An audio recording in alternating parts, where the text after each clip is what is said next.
In the ancient village of Umuogba, there lived a great king who had no son but one beautiful daughter named Princess Adaku. She was the pride of the kingdom, kind, humble, and loved by all.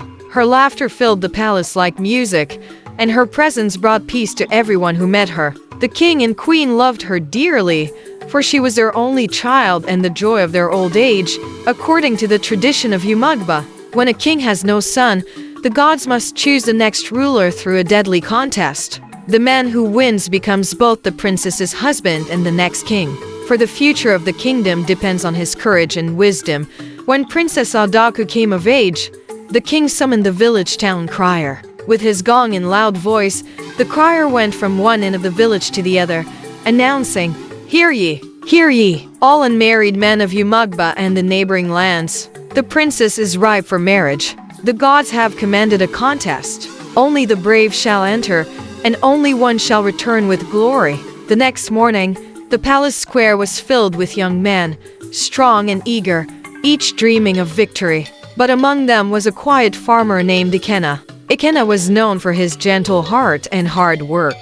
He tilled his father's land with joy and was content with the simple life. At first, he had no interest in the contest. He believed it was meant for warriors and hunters, not for farmers like him.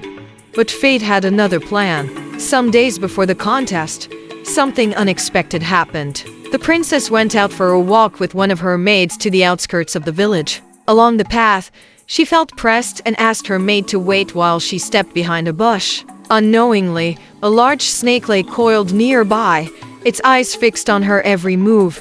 When she was done and about to stand, the snake struck fast and deadly. The princess screamed as the venom entered her leg, and her maid shouted for help, crying uncontrollably. It happened that Ikenna was working on his farm not far from there. Hearing the cries, he dropped his hoe and ran towards the sound. When he reached them, he found the princess lying on the ground, pale and trembling. Without wasting time, he knelt beside her, sucked out the venom, and spat it away. Then he rushed into the bush, gathered some healing herbs, and carefully treated the wound. Hours passed, and the princess began to recover. She looked at him with tears in her eyes and whispered, "You saved my life. Thank you." From that day, a bond grew between them. Ikenna became her friend, not because she was royalty, but because he saw kindness in her heart. When the day of the contest arrived, Princess Adaku looked around the palace and did not see Ikenna among the men. Worried, she sent one of her maids to fetch him. When the maid found him, she said, "The princess wishes you to come. She believes in you." Ikenna hesitated but could not refuse her. He cleaned himself, wore his best cloth, and followed the maid to the palace. When he arrived, the king had already come out, surrounded by chiefs and elders. The air was filled with drums and chants, but silence fell when the king raised his hand. "My people," the king began, his voice deep and firm, "as the custom of our ancestors demands, this contest shall decide the future of Umuogba. Only unmarried men may take part. The gods have chosen the path of courage."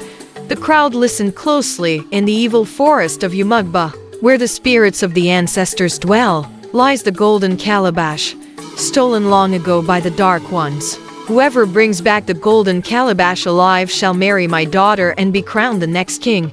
The people gasped, for the evil forest was feared by all, a place where strange voices cried at night and no one dared to enter. "You have 4 market days," the king continued, "to prepare yourselves and to meet the chief priest for spiritual sanctification. The gods will bless only the pure of heart." When the gathering ended, the young men left the palace in deep thought. Tension swept through the village like harmattan wind. Everywhere people spoke of the coming challenge. Mothers wept and tried to convince their sons not to go. Sisters pleaded with their brothers, but the men were firm. The reward was worth the risk. Ikenna's only sister, Gozi, held his hands and said softly, "My brother, if you must go, go with courage. Be kind to the spirits. They know you. You have always been good to this land."